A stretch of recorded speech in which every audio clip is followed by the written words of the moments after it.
Díomh Accorda, Fáilte Óvisteach, and it's my pleasure to welcome you to this very important webinar called Ireland's Place in a Climate Neutral EU, which I'm hosting here in the European Parliament today.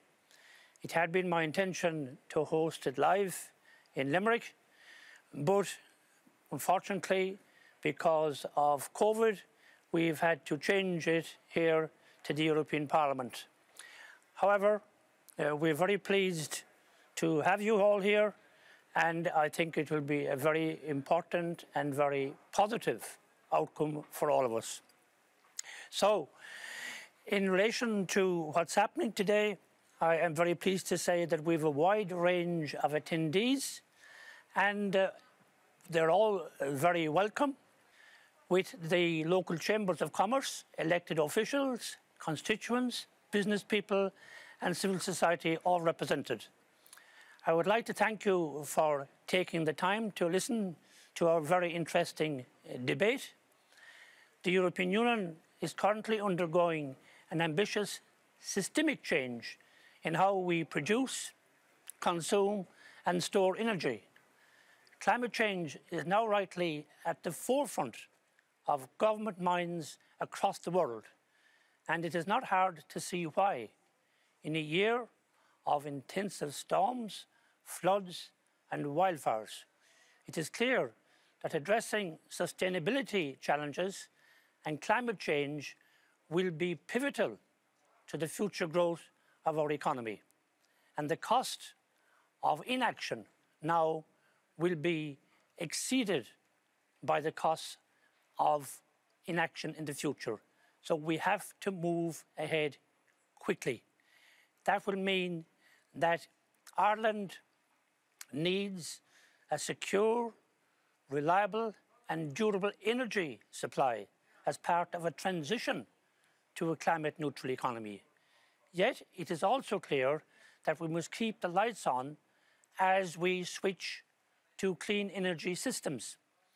Otherwise, we may not have a transition at all, and that is an important point to bear in mind. Currently, Europe is suffering from a gas price spike and a drop in the volume of gas we receive. This becomes another key reminder that we need to deploy more renewables to shield ourselves from price hikes in international commodity markets as soon as we can. However, we must be realistic in how we are to achieve our targets. The ultimate goal must be the decarbonisation of our economy. And for the short and even medium term, that will likely include some traditional fuels. That's being realistic. We have an excellent set of speakers who will address different issues in this transition. And it's an honour to introduce our keynote speaker here today, Minister Seán Coveney, who has just left a cabinet meeting and has to go back to it again, an indication of his commitment to the project and indeed his commitment to all of us. He has extensive experience in Irish government, in Parliament, a former Taoiseach, current Deputy Leader of Fine Gael, always of course remembering that Minister for Foreign Affairs right now and Defence, and of course a former MEP. Minister Coveney is the ideal person to discuss how the government can play a leading part in securing Ireland's place in a climate neutral EU. And we're very lucky to have him to share his valuable perspective. And Seán, if you feel you need to go back or if they call you, then we'll understand that. But he has said to the Cabinet that he is going to give us an hour if at all possible. Seán, we are very proud of you. We are very pleased, I think Ireland generally, with what you have done for the country and especially the way you have handled the whole Brexit situation. And it gives me great pleasure now to hand over to you to listen to your very valuable insights. Thank you, Seán. Thanks very much, Seán, and I really appreciate the opportunity actually to talk about this topic because it's really going to impact on all of our lives over the next 10 to 20 to 30 to 40 years. And in my view, This question will shape our economy, it'll shape our society, it'll shape how we live and move around. And also it will really challenge policymakers like those on this call to make the right decisions. One, to make sure we meet the targets that we set for people and the public with us, which is an equal challenge. So I'm delighted to be here to speak at this timely and important event. And I'd like to begin, of course, by commending my colleague Seán Kelly for this initiative. Climate change, as I said, is the challenge of our generation. And how we meet this challenge will, in many ways, determine how we will be judged in history and whether or not we're contributing to what I often describe as generational theft in terms of what we leave for future generations, in terms of biodiversity, in terms of nature, and of course, in terms of climate change and weather patterns. If all of the commitments made at Glasgow are fully implemented on time, we'll see global warming of 1.8 degrees by 2100. If we fail to achieve these commitments, our current trajectory is for a world of 2.7 degrees Celsius increase. This would have very real consequences simply for the ability of humans to survive in many parts of the world. Therefore, this is an issue on which the EU must, and in my view, is showing leadership. The European Green Deal sets a global example for climate ambition, and the Fit for 55 package provides a global standard for implementation. This important package will ensure that all EU policies are in line with 2050 and 2030 targets. Not an easy challenge politically. Ireland is fully ready, though, to play its part in a carbon neutral EU. If you ask me that the question of Ireland's participation and readiness 5 or 10 years ago, I would have given you a very negative response, but it's different now. We are committed to achieving a 51% reduction in our greenhouse gas emissions to 2030, with the goal of achieving carbon neutrality not later than 2050. And these targets have been legally enshrined in our Climate Action and Low Carbon Development Act. So we are required by Irish law to meet those targets. It's not simply an objective. Our recently published 2021 Climate Action Plan sets out a roadmap for achieving these targets. To give an example of one of the most critical measures in the plan, we commit to increase the proportion of renewable energy to 80% by 2030. And we hope to capitalize on our huge potential for offshore wind generation and have set a target for 2030 of 5 gigawatts for energy from this resource. By the way, beyond 2030, that figure could be multiples of 5 gigawatts, given the natural resources that we have at our disposal. But it's not just action at home that will get us to where we need to be on reducing emissions. This requires our collective diplomacy to bring other countries along with us as we make a green transition. Ireland's international climate finance focuses on the furthest behind, those who have done least to cause climate change, but in many ways are most vulnerable to its effects. We support adaptation to climate impacts, which continues to be underfunded at an international level. Most of the climate finance is actually going on mitigation measures, building renewable power sources and so on. But in many ways, the boring stuff, but perhaps the more important stuff, is about investing in infrastructure to build resilience in parts of the world that are deeply vulnerable to climate change. For example, small island developing states in the Caribbean and across the Pacific, where we are now putting adaptation funds into helping them prepare for the future. At COP26, the Taoiseach announced that Ireland will scale up our international climate finance to 225 million euros per year by 2025. That figure is currently 90 million. So you can see that it's a big commitment in a short period of time. Again, with a focus on adaptation in the most vulnerable countries. We're also involved in coordinated advocacy efforts to encourage other donors to do likewise via the Champions Group on Adaptation Finance. Through this group, we advocate for better quality and accessibility of adaptation finance for the countries that need it. We're also enhancing our finance for the ocean, aiming to contribute to achieving a clean, healthy, and biologically diverse ocean, which is productive, used sustainably, and resilient to the effects of climate change. And in my view, not only do we need to spend financial resources to support others around the world in doing that, but we've got to lead by example at home as well, in the context of the Marine Protection Area plan that we have and will certainly be implementing in the next decade. Of course, in our international climate action, we must also be aware of impacts of climate change on international peace and security. This is something that I've been particularly mindful of because of Ireland's role as a member of the UN Security Council at the moment.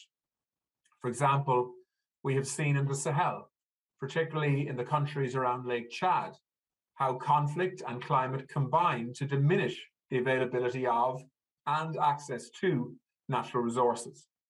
This amplifies tensions between farmers and others, which in turn can cause and triggers violence and forced migration. Ireland has been advocating for the UN Security Council to address the linkages between climate, insecurity, and peace as part of our conflict prevention and peace-building efforts. As co-chair of the informal expert group on climate and security at the Council, along with Niger, Ireland has worked to ensure that the Council is better informed on climate-related security risks and ready to integrate climate risk factors into management of threats to peace and security. In fact, as we speak, we are trying to get agreement on wording in the Security Council, which would be the first time ever that the Security Council would actually agree a wording and a resolution on the linkages between climate and peace and security. In other words, recognizing that climate change is an accelerator and a contributor to tension and conflict in many parts of the world. And in truth, the parts of the world, the 15 parts of the world that are most impacted by conflicts today, of them, between 10 and 12 are also some of the most vulnerable parts of the world in terms of the impact of climate change as we speak today. As I mentioned at the outset, the EU has been a global leader in setting ambition. In the lead up to COP26, an ever-growing number of countries followed our ambition for net zero emissions by 2050. But implementation will be the hardest part of all of this. And I'm pleased that the EU and its member states have already started to embark on the next stage of climate action with pathways to a sustainable future rooted in law to ensure that the burden across the EU is actually borne fairly and by every country playing its part.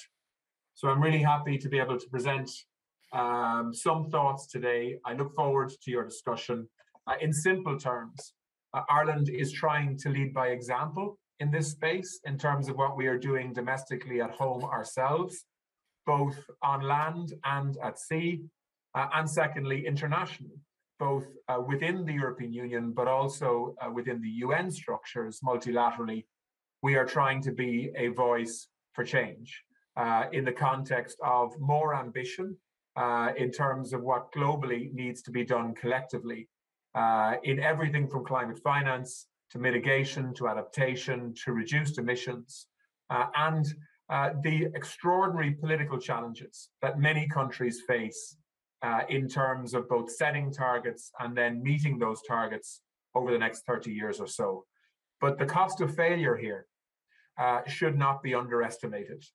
And if we allow a situation where our children and those that follow them inherit a world that is literally burning with mass migration from some parts of the planet because of an inability to live in certain parts of our neighborhood, even in the European Union, as well as further afield.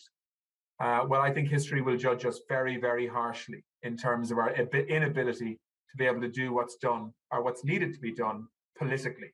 So, as ever, the European Union is taking a lead internationally in showing how it can be done, and Ireland within the European Union needs to be a strong and enthusiastic advocate for that level of ambition We need to lead by example ourselves to show how it can be done, and we need to advocate and assist and support and finance other governments and other parts of the world to make that journey as well. So Seán, thanks for the opportunity to speak, and I look forward to the comments and questions that will follow. Thank you very much, Simon, for a very insightful and indeed inspirational speech, not only giving a national perspective and a European perspective, but also a global perspective, which of course you're in a perfect position to do, wearing your United Nations hat. And I'm absolutely delighted with the change of mindset in Ireland under this government, because I have to say, when I was here for the first few years and Ireland was seen as a laggard, which it was somewhat embarrassing. Now it's extremely encouraging, and particularly when you hear the Minister of Foreign Affairs saying, not only are we committed through legislation to reducing emissions ourselves, but also we are committed to increasing support as donors for other countries who are in a more difficult position. And I think that's extremely encouraging, and that is wonderful for the reputation of Ireland. So thank you, Simon. We'll be back to you later on if you have time to wait for some questions. So now we go to our second speaker, who is Pat Keating, CEO of Shannon Foynes Port Company. And I must say, in my time in Parliament, it was an absolute pleasure to get to know Pat Keating and to see the way under his leadership, Shannon Foynes Port has been transformed into a world-class facility with global connectivity. We've worked closely together over the past number of years, and of course they're going to have a big role to play as we move to put in place all the things that need to happen to make sure that we have that energy transition we're talking about. And of course, Foynes Port will have a key role to play in that, especially of course when you're talking about offshore wind and so forth. But no better man to tell us about that than Pat himself. So over to you now, Pat, and thank you very much again for joining us. Thanks very much, Seán, and thanks for those kind words. And I just also like to acknowledge your own contribution into the development and progression of Shannon Foynes Port Company, because without your help with some of our, on the European policy side and the European CEF funding side, we wouldn't be as successful as we have been. So again, I'd like to acknowledge your role in that. I have a few slides here that I would take you through briefly. So I think we're going to load those up now, if that's okay.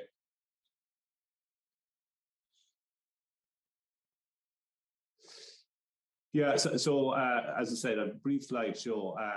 Basically, again, just like to acknowledge and thank you for the participation today in I suppose, showing how Ireland's place in a carbon neutral EU by 2050. So the presentation will just give you a brief on Shannon Foynes Port Company, show you how we can actually contribute to that objective of decarbonisation, and then what needs to be done to effect or facilitate that contribution. So next slide, please. So in relation to Shannon Foynes Port Company, we are Ireland's largest bulk port company, with our harbour being an area of 500 square kilometres on the Shannon estuary, and a deep water port with up to 32-metre channel depth, which is vitally important for particularly offshore renewable energy. The value of trade moving up and down the Shannon estuary via our terminals today is roughly 8.5 billion per annum. And in terms of the policy, we are a Tier 1 port under National Irish policy, and also a core corridor port under the EU 10T regs. And that's extremely important for us in terms of not just policy, but at the project level as well. And also under the 10T is a budget called CEF, where we have been successful in co-funding works of up to 50 million. And obviously that will be a very important financial tool going forward for some of the capacity that we need to put in place. The chart there on the right-hand side is our harbour, if you like, which is the Shannon estuary. And currently there are 6 active terminals that we oversee on the estuary. So next slide, please. Just in terms of some of the macroeconomic benefits then from Shannon Foynes Port Company on the national economy, supporting up to 3,648 jobs, for example, 193 million annual payroll per annum into the regional economy, and over the last 10 years, almost $500 million in capex by ourselves and our customers. So next slide, please. So this is really, I suppose, what it's all about. This is the the real map of Ireland, as it's known, which shows our EEZ, which is roughly 10 times the size of our landmass, and the resource that we're talking about, our offshore wind, which is quantified at 74,000 megawatts. To put that in perspective, that has an investment value, if you like, of 110 billion euro. And this is the prize. That is roughly 13 times the size of our national grid. So one of the important points to acknowledge here is that we have an energy resource for the first time in this country that we can actually export, because our own local demand dwarfs the scale of the asset or the resource. So when we're thinking of developing this resource, this is a pan-European play, if you like, so that we can export green energy to Europe in different forms, in either electricity or production of alternative fuels such as green hydrogen and ammonia. Based on our discussions with the sector, you're looking at potentially a run rate of 1.5 to 2 gigawatts per annum of the build out. So that would take you up to 30, 40 years, as the Minister said, to build this out. So this is the scale, I suppose, of what we're talking about. And we've had expert, I suppose, consultants in the area of offshore energy look at that and what does that mean for the Shannon Estuary, for example, and in terms of supply chain. And at a kind of a mid-level growth of supply chain relocation, we're looking at a 12 billion euro investment into the Shannon Estuary by 2050 to support that offshore resource. And I suppose, just to be clear here, what we're looking to do here is to locate a supply chain on the estuary that will build components of the offshore wind farm, such as floating devices, anchoring systems, maybe in time turbines and so forth. So it's about bringing this resource from the commodity stage to a value add stage, and by locating supply chain. And again, the Shannon Estuary is proximate to that resource, deep water port. So it kind of goes hand in glove with that resource. And a recent Danish study, where the Danes have a very well developed onshore wind sector servicing its offshore sector, 14,600 jobs per gigawatt. That's the potential here, and they are high value jobs as well. So across the board, from technology to R&D to obviously high skilled trades, etc. And as I mentioned, the other part of this, apart from a supply chain to build out the wind farms themselves, there's the route to market potentials, such as the production of hydrogen or ammonia in time from that resource. So there's kind of two bites to the cherry, but there are significant challenges as well. And I suppose the scale of industrialization that I just mentioned there is really hasn't happened in Ireland to date. So that scale, we need to be careful that we plan that, and how we plan that, obviously. The MAP bill is critical, and I understand it's due to be enacted shortly. And then the MARA, which is the new entity that will oversee the applications, or the first stage applications, if you like, on the offshore environment. That agency is critically required and urgently required to mobilise floating offshore, Atlantic floating offshore here in Ireland. So next slide, please. So I suppose the second piece of what we can do here in feeding into the decarbonising EU is really in terms of supply chain and creating a new national freight hub at Foynes. The left-hand map there is the new 10T corridors with Shannon Foynes Port Company on both the Atlantic and North Sea Med. And then if you look at the practicalities of that, and you look at the location of Shannon Foynes, and with the Limerick to Foynes road on the way, which is a 450 million government investment, if you like, a vote of confidence into the Shannon Foynes Port Company to actually alleviate some of the supply chain congestion. We do have a very unbalanced supply chain in Ireland. We're at an uncongested point in that, so we can add up to maybe 10-15% market share over time by using the Port of Foynes as a new container hub and in-time transshipment hub. But that will have a very significant reduction on ton per kilometres travelled, and obviously lower emissions then as well. So that's creating a new, if you like, freight hub around Foynes based on new infrastructure in Foynes and that new Limerick to Foynes road, as well as the rail freight strategy that Irish Rail are rolling out. And one of the benefits as well is that we're within 2 hours, I suppose, of 75% of Ireland's GDP. So we're very actually centrally located. And the other point is we're we can save up to 50% journey times to North America by using direct sailings rather than the current feeder system into Europe and deep sea from Europe. So very significant potential on the freight side as well. So next slide, please. So, you know, what needs to be done? Well, the good thing is we have a plan. It's called Vision 2041, which is our master plan. And you can see there some of the high-level infrastructure requirements, as well as some of the more horizontal objectives as well. But what I can say is that, thankfully, all of those projects you see listed there are well on their way to implementation. So next slide, please. So specifically then, you know, as regards Shannon Foynes and looking at particularly the offshore renewable energy resource and the freight to a degree as well, what's needed? Port infrastructure is critical to facilitate the development of that offshore renewable industry. And what that needs is deep berthage, significant set down, wet storage, all of that. We can provide that on the Shannon Estuary, and we've commenced the pre-planning stage for a new deep water berth at Foynes, which is 800 meters in length, 17 meters alongside. And these are all very key metrics for the sector, given the scale of industry that will require 40 hectares of set down. So this is underway. Pre-planning has started. It's actually being co-funded. Pre-planning has been co-funded under the CEF budget. So we're confident of delivering this infrastructure by 2026, 2027. That's the standard lead time for projects or major infrastructure of this type. But it's critical.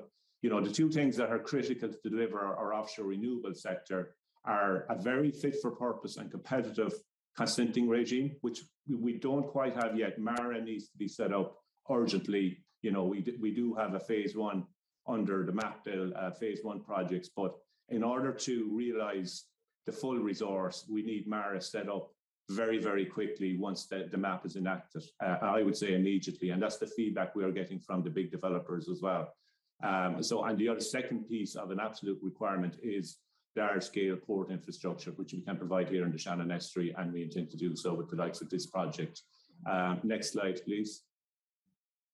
So then some other, I suppose, we looked at kind of the macro issues around delivering the opportunities. Some of the more micro related to ports are the EU 50/50 Fit for 55 package and the new alternative fuels infrastructure regulation, which is requirements for onshore power supply for ports to ships at berth, and then the LNG requirements as well by 2025. So that's kind of a whistle-stop tour, I suppose, of the opportunities and the plans here at Shannon Foynes Port Company to play a very, very significant role in decarbonising the whole EU supply chain and energy sector.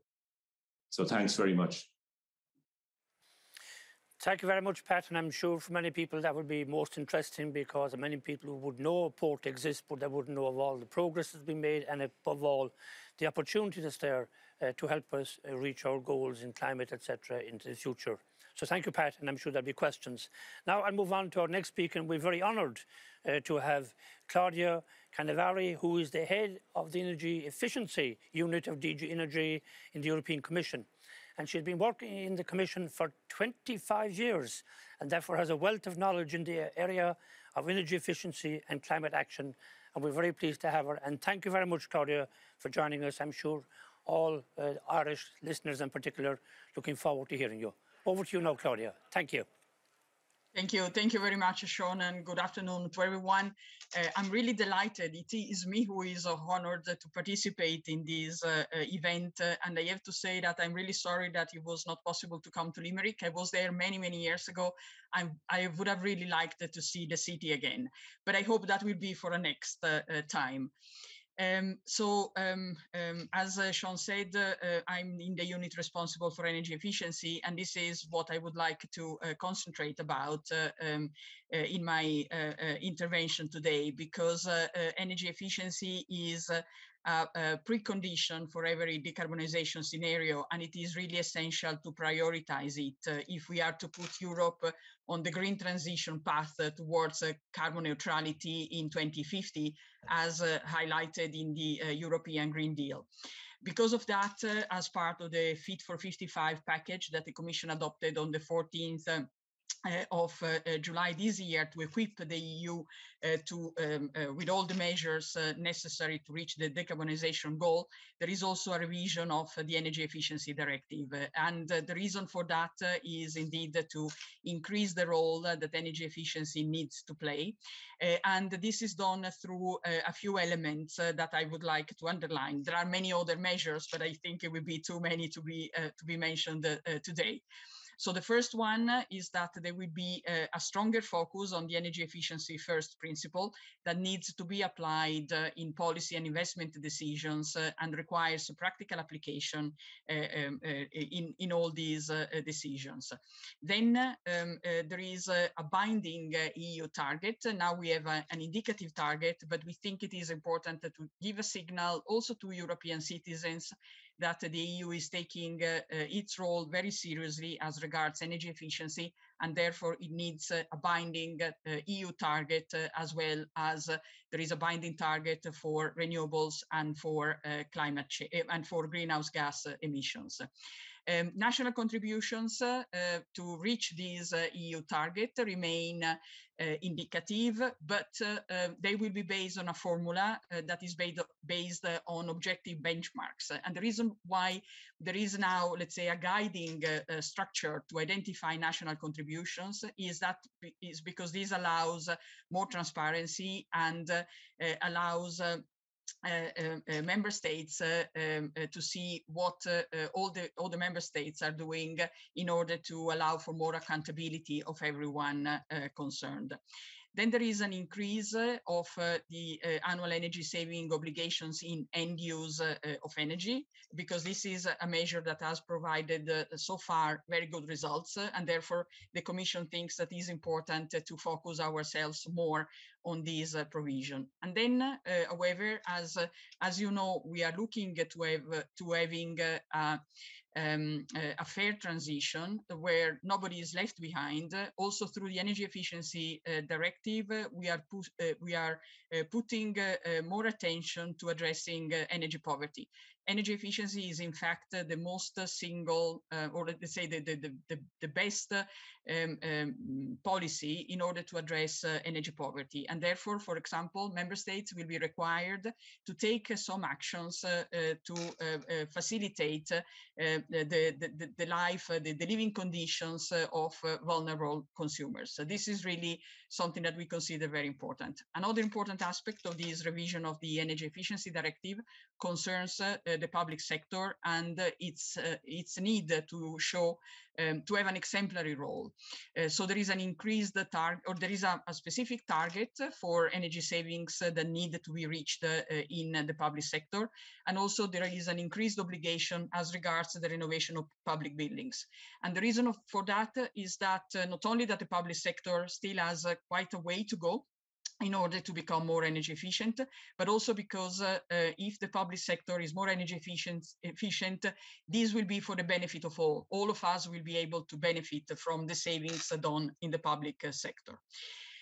As regards Ireland, I have to say that Ireland has really taken very important steps in order to reach the objectives in relation to climate in general, as it was already mentioned before, but also in relation to energy efficiency. And the Commission definitely welcomes the objectives and measures that Ireland has proposed in its recent climate action plan of 2021 to achieve the significant cuts in greenhouse gas emissions, with energy efficiency and renewables policies contributing to it.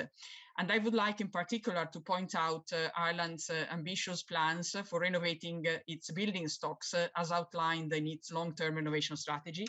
In fact, Ireland aims to reduce CO2 emissions from the built environment by 40 to 45% relative to 2030 projections through the renovation of a staggering 1,500,000 buildings by 2050, and aiming indicatively to renovate around 500,000 homes to EPC level B by 2030. So these are very good results. And in addition to that, also ambitious carbon emissions reduction targets have been set for the public sector of 51% by 2030. And this is already a very good objective. And of course, let's say, going towards the direction that I was mentioning before on the need for the public sector to lead.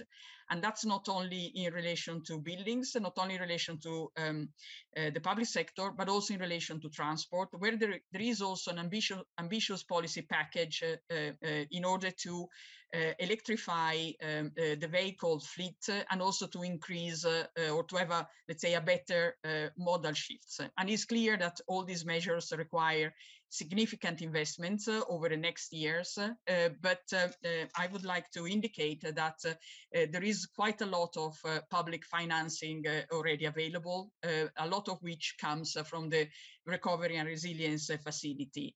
And there is in fact an unprecedented support for climate actions, including actions in relation to energy efficiency.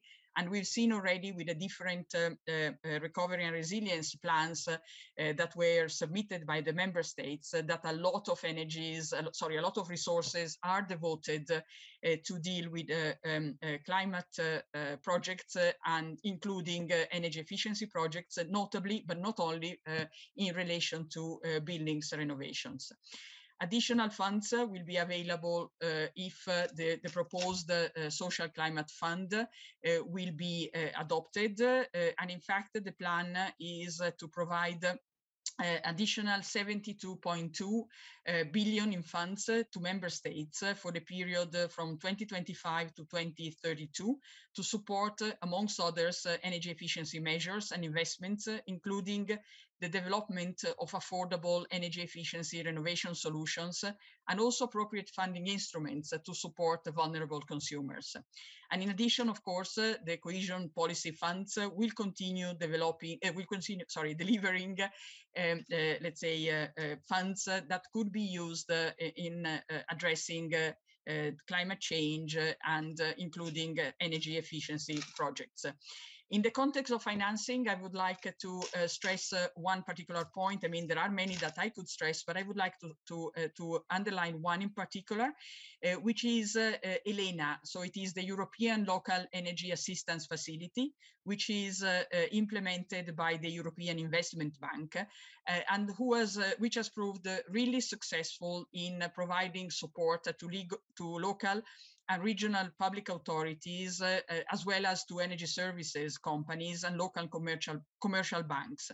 And what the Commission is trying to suggest to member states is to think about developing national or even regional ELENAs to provide the technical assistance closer to the citizens, because we have realized that the technical assistance to support financing interventions is one of the important elements that allow triggering more support for energy efficiency projects. And what is important is also to use public financing in order to mobilize additional private financing. In fact, in order to attract the green energy transition objectives and to meet all the investment needs, it will be important to have also quite substantial financing from private sources, because public funds, even if quite substantial, will not be sufficient to reach the expected results.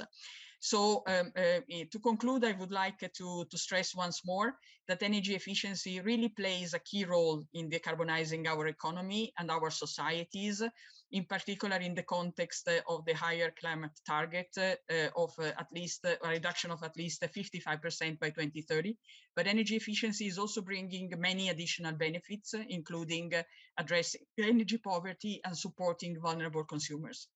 And the Commission stands ready to continue assisting member states in achieving the higher energy efficiency and also renewables energy efforts. Thank you very much. And again, many thanks for having invited me to participate. Thank you very much, Claudia. It's a pleasure listening to you, and it's great to see that Ireland is aligned with what's happening in Europe. So now we'll move to our final speaker, and a very impressive lady she is too, Ellen Diskin, head of the National Network at ESB Ireland, and she's responsible for leading the ESB Network's National Network and Local Connections programme. and of course the very ambitious target which Claudia referred to of 80% renewable energy. She's also at the moment completing a doctorate in power systems engineering at UCD. So Ellen, over to you, and thanks again for being with us. Thank you very much for having me here this afternoon, Sean. So as you said there, my name is Ellen Diskin. I'm afraid I'm not the head of the National Network, but I do lead ESB Network's National Network Local Connections programme. So our multi-year, multi-million euro programme to transform how electricity in Ireland is managed and consumed at a local level by customers and communities across Ireland. So ESB Networks is Ireland's distribution system operator and transmission system owner. We manage enough network in Ireland to wrap around the earth 4 times. And with that, we serve 2.4 million Irish homes, farms, communities, and businesses. Our purpose in ESB Networks is to provide universal, affordable access to electricity, supporting social and economic growth across Ireland. And now what we're looking to do is repurpose that network to play a central role in driving the carbon out of Irish society. So I'm going to touch briefly on what we're doing about that in ESB Networks, focusing on what we're doing about it in the National Network Local Connections programme. If you take one thing away this afternoon, let it be that this is big, it is bold, it is different, but it is the embodiment of how we do things in Ireland, creatively and inclusively. Everyone has a role in this, nobody left behind. Now in Ireland, we take courageous steps. So our grandparents took on rural electrification because they knew it would improve the quality of life and prospects of all Irish citizens. And they knew that we'd only be able to adopt new technologies and build our lives and our livelihoods around them if we had the right infrastructure. 70 years on, we've taken a real lead in renewable electricity in Ireland because we want to build a secure, sustainable future for our kids and grandkids, and we need the right infrastructure to support that. For the past 3 decades, our focus has been on the supply side of the equation, so taking the carbon out of electricity generation. Since the early 90s, we've connected almost 5 gigawatts of wind generation. So that is almost as much wind as we have peak demand in Ireland. Today, the energy that's delivered on our electricity network is on average 40% renewable. And there are times a day when the electricity is up to 75% coming from wind generation. So in Ireland, we're number 1 in the world for onshore wind. Now, to reach our 2030 80% average renewable electricity target, within this decade, we'll be connecting almost twice as much wind, solar, and batteries as we have in the past 3 decades combined. So yeah, the first step is connect renewable generation. But connecting more isn't the full answer. In Ireland last year, we actually had to turn down and not use 15% of the wind that was available because the demand or the storage just wasn't there at the time when the wind was blowing. So now our focus is really shifting to the demand side of the equation, how we use and store that renewable electricity. The thing is, in Ireland, a third of our emissions roughly comes from agriculture, just 20% comes from electricity, and that goes down each year. 40% comes from heating and transport. Heating and transport, that is you, that's me, that is the every home, every community, every workplace and every farm that they talk about in the Climate Action Plan. And if we can use our Indigenous, often very local, renewable electricity resources to heat our homes and power our cars, then we can take almost 2/3 of the carbon out of Irish society. So by the end of this decade, in the Climate Action Plan, we're targeting 1 car in 2 to be electric, 1 home in 4 to be electrically heated. And with the right technology and management, the existing network infrastructure that already reaches every home and farm and business can support that new and increased purpose. The solutions are known. It is just a matter of getting on with doing it. So in ESB Networks, we're increasing our rate of investment in localized network upgrades 15-fold to support the localized needs of electric heating and transport and microgeneration. And in the National Network Local Connections programme that I'm responsible for, we're increasing our investment in smart grid technologies 10-fold. So in National Network Local Connections, we're preparing to introduce new services that allow customers to play an active role in climate action by using and storing renewable electricity in the network when they're available locally. What's special about this programme is it's about getting smarter about how we use what we already have. So the same local connections that we've built as a society since rural electrification. And we do need to get smarter. So renewable energy varies over the day, and the amount of local renewable energy varies day by day, and it's different in different communities. So our plan is to introduce new localized services that make it possible for people to see when the electricity on their local network is green or lower cost, and then incentivize them to use or store it at those times. So these new services, they'll be in ways a bit like the Google Maps of electricity. So Google Maps can tell me when and what route I should take to work to avoid the traffic. We want to provide that same ease and visibility of the local electricity system. Now, this is really about people empowering people to take control of their energy. So we'll offer localized financial incentives, and through extensive customer research, we're also learning about people's behaviours and attitudes and motivations and the barriers. And we know that across generations and across the country in Ireland now, people are motivated by this because we all want to leave something better behind. But there are barriers, and the big ones are affordability, awareness, good information, and also ease. This needs to be made really easy for people.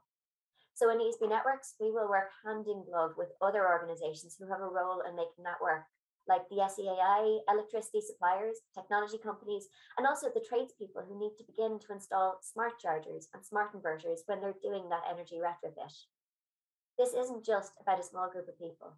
Every single new home built today has either a solar panel or electric heating as a result of the building regulations, with roughly 30,000 homes each year being retrofit and 4,500 of those being households at risk of fuel poverty.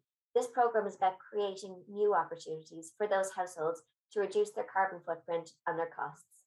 It's about the role of the tradespeople participating in the Green Skills Action Programme and the SME or the community who are taking ownership of their energy.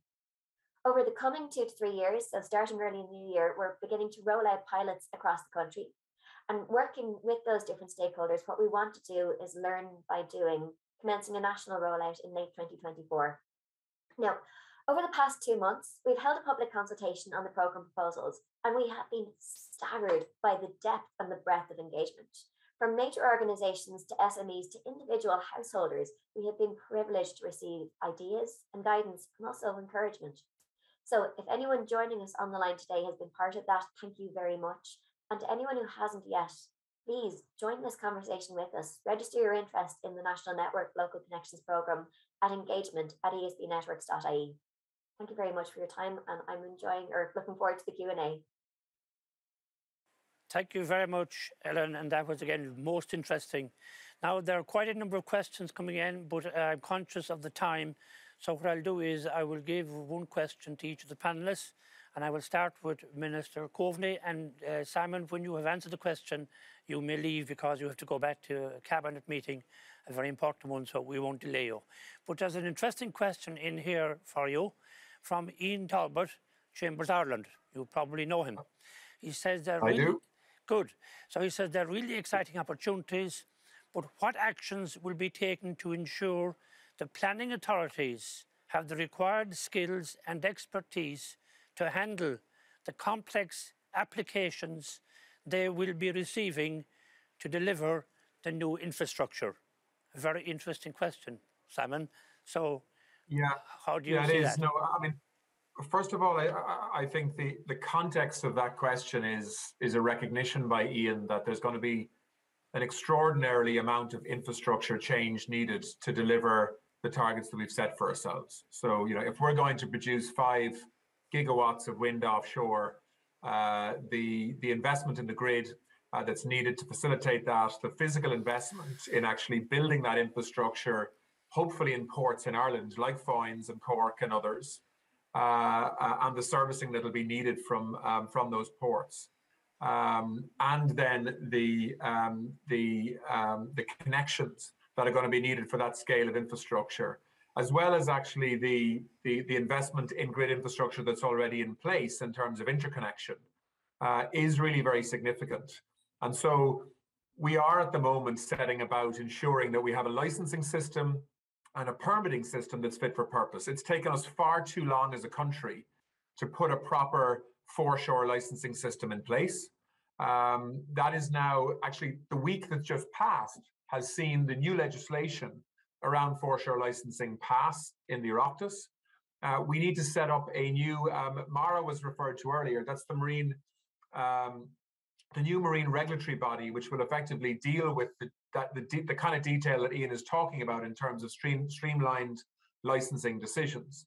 Normally an agency of that size and resource would take about 12 months to set up. We're going to try and do that in close to 6 months if we can, so that by the middle of next year, we will have that new MARA agency in place to be able to work with Pat and others and many developers who are literally lining up to spend hundreds of millions, if not billions of euros on offshore infrastructure to not only produce enough power to power our own grid, or at least 80% of our own grid, but to export multiples of that in the future. I mean, don't forget, if we're planning to build 5 gigawatts of wind offshore, Ireland's economy only uses 5 gigawatts of wind at the moment. So we are hoping to move to about 30 gigawatts of wind over time, certainly close to that by 2030, which means the vast majority of that will need to be exported. Which brings me to the next challenge, because I don't believe we're going to be able to export that volume of energy via interconnectors, and I think that much of it will be facilitated by hydrogen. And so instead of many floating platforms offshore producing wind that will be directly connected to the electricity grid, I think many of them will effectively be hydrogen farms in the future. Either piping or hydrogen in, or producing hydrogen that can be harvested at sea. And that's the kind of radical technology change that we're going to see. I mean, I think post 2030, you're going to see most large shipping companies building ships that are going to be driven by fuel cell technology, which is hydrogen, effectively. We're hearing the aviation industry now talking about post 2030, moving away from the kind of jet fuels that we use at the moment, which are really significant polluters in the context of climate change and emissions and climate action. So we really are talking about a revolution in terms of how energy is managed and produced. And of course, then on land, in terms of the infrastructure that's linked to that around charging systems, grid infrastructure, interconnectors, even between North and South, which has proven extraordinarily problematic between Northern Ireland and Ireland in the past in terms of objections and challenges to even that basic infrastructure. So we are very much focused on the offshore licensing and permitting system that can allow this enormous appetite for investment to actually result in projects that move ahead, and the employment that flows from that. As Pat said, for every gigawatt of energy produced from turbines offshore, you're talking about thousands of jobs. So you know, the danger here is that we have this kind of over the horizon thinking with very ambitious targets being set, but we're not actually doing the boring stuff to make sure that it really happens in terms of the licensing and permitting systems that are needed. And I think a very good example of that problem is perhaps, you know, in the area of forestry, for example, where we have very significant targets, lots of ambition, loads of money to spend in that area, but we haven't managed to get a licensing and permitting system around harvesting, thinning, and planting that is fit for purpose yet, and has been subject to objections, judicial reviews, and delays that really has frustrated a sector in a significant way. And that kind of frustration has been there also for many people who wanted to invest in offshore wind over the last 10 years because of the absence of clarity around foreshore licensing and essentially marine spatial planning, which is what this is all about. So we are addressing that issue, I think, in quite a comprehensive way now, both onshore and offshore. The Attorney General is looking at the legalities around our permitting, planning and licensing system as we speak, to see if we can more effectively design the legalities of that system to guard against, you know, vexatious objections or people who are looking to strategically delay projects for reasons that may not be justifiable. And, you know, I'm sure Pat will know of the frustrations in terms of the expansion of many projects linked to Shannon Foynes and the time it takes to actually get basic permissions to move projects forward. So we're really conscious of that. One of the reasons that there's a sense of urgency in government in this space now is that we are legally obliged to deliver on the targets that we're now setting for ourselves in a very transparent way. And if we don't have a licensing and a permitting system and a planning system that is resourced to do that, and actually is designed in a way that, of course, allows objections and observations along the way, because any planning application should be tested and the public have a right to be heard. But it's the timelines issue that I think needs to be addressed. And if we don't address that, we can have all the money and all the plans and all the ambition that we like. But if we don't have a licensing and permitting system that allows for that and the regulatory model that's designed around it, well, then we will simply not deliver what we are legally obliged now to deliver. And just to reassure everybody, the government is very aware of that and are very aware of our failings in the last 2 decades in that space. And I hope we'll get it right. There will be mistakes along the way, but I think given the urgency now and the scale of the change that we need to deliver over the next 10 years, we simply can't afford to have an inappropriate and inefficient licensing or regulatory model. And I think it's, by the way, it's something that the EU needs to focus on as well, because sometimes EU rules and regulations are part of the delaying process, sometimes very appropriately, and sometimes perhaps not. And I think that that member states and EU institutions need to have a look at being able to facilitate the pace of change that's needed to be, fit for 55 by 2030. And I think, I'd leave that thought out there because, while I'm a big believer in EU membership and the protections that EU institutions give us and the challenges that they set for us in terms of improved regulation and environmental standards and so on, the EU has also got to be consistent, I think, with member states in terms of the facilitation of a radical departure over the next 3 decades or so in terms of what we all need to do together to change the way we live, the way we move around, the way we generate energy, the way we transport energy, how we use it. Because if we don't have a licensing model, both from a national perspective and an EU perspective that can support that, well, then I think we'll be frustrated at our inability to be able to reach the targets that we're setting for ourselves. Because I don't believe that there is a lack of political ambition now as the main problem. Although, let's see how that goes. When some of the change starts to take effect and some sectors are impacted by that. But for now, I think the biggest obstacle to us delivering on the targets that we're setting for ourselves is actually licensing and regulation and a legal system that facilitates legal challenge that sometimes goes on for 3 or 4 years. If you take 3 or 4 years out of the next 10 years in terms of some of the projects that need to be delivered, all of a sudden those targets look much, much more difficult. So Ian, good question, very relevant question based, I suspect, on the experience of the last decade or so.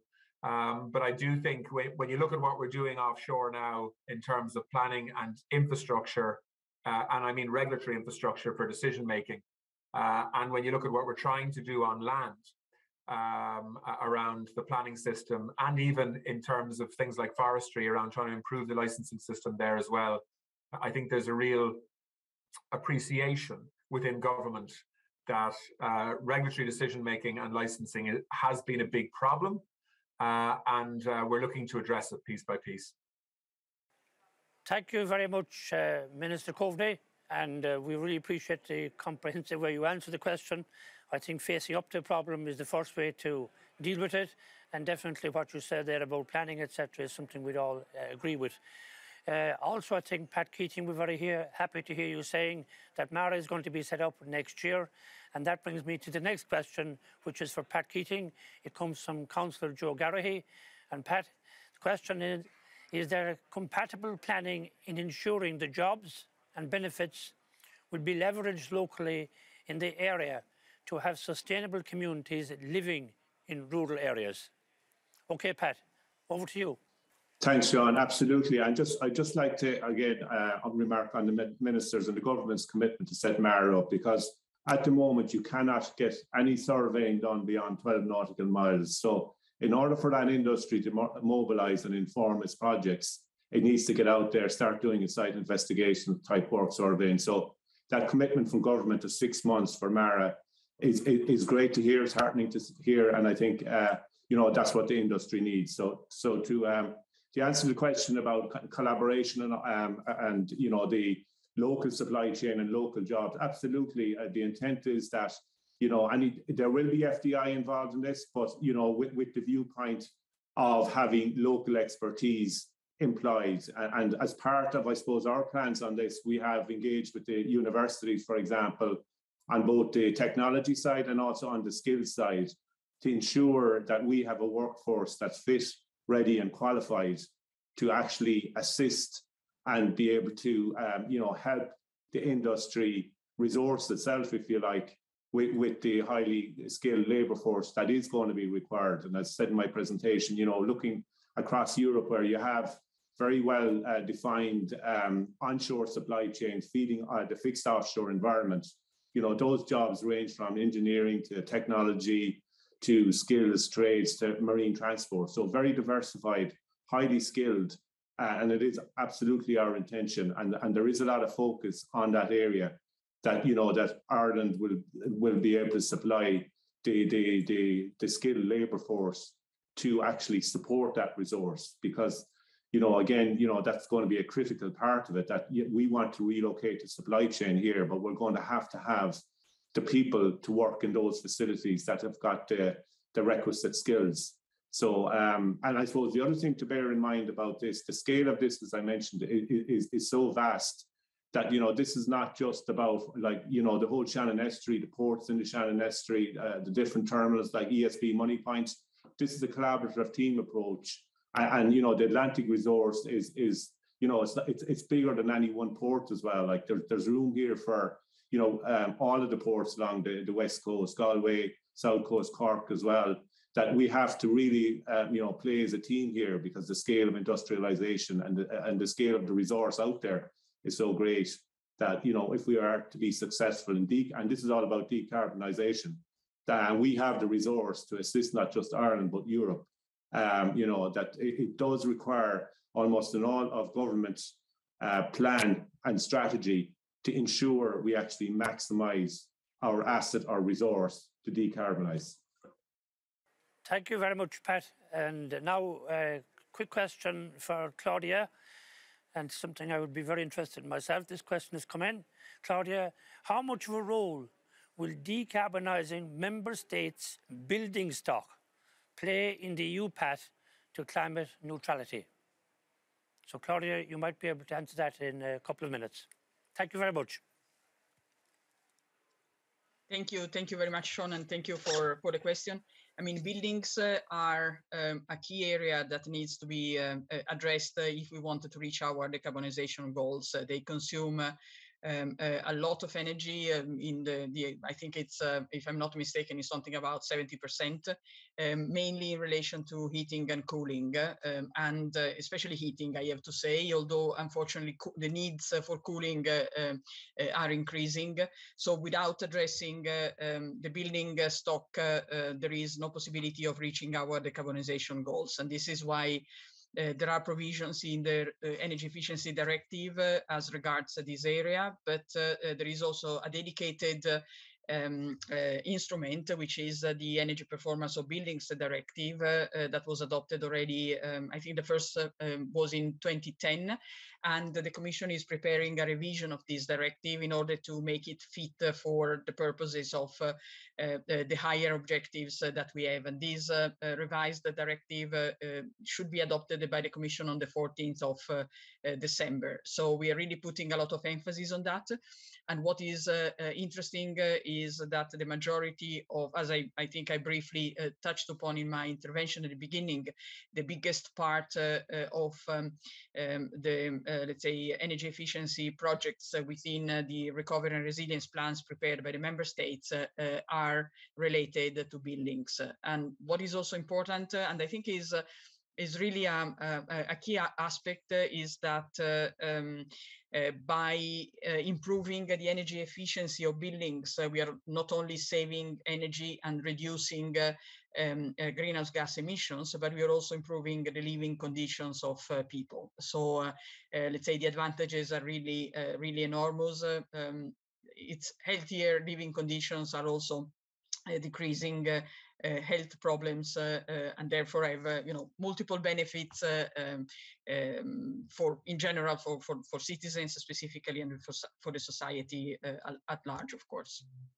Thank you. Thank you, Claudia. And that's a very important point, all the benefits of having good buildings. And as you said, buildings are responsible for 36% of our energy use and 40% of our greenhouse gas emissions. Many people mightn't be aware of that.